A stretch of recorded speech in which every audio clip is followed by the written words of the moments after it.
در پس بولومشان میایه او مردم عریضیتون در پیغمبر پیش کردن. سلام همگیتان را با وجودی انکساری و تواضع و سرخمی و شرمندگی به دربار رسول اکرم صلی الله علیه و سلم پیش کردم.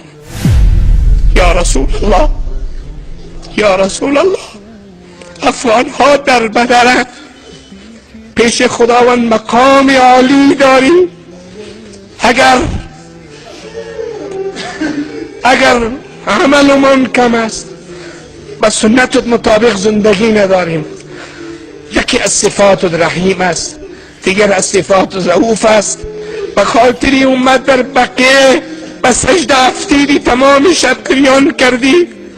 یا رسول الله، عرض افغان ها را قبول بکن، عرض افغان ها را قبول بکن، به درگاه پروردگار وسیله شد تا از این حالت ملت بیچاره افغان بیرون شوند.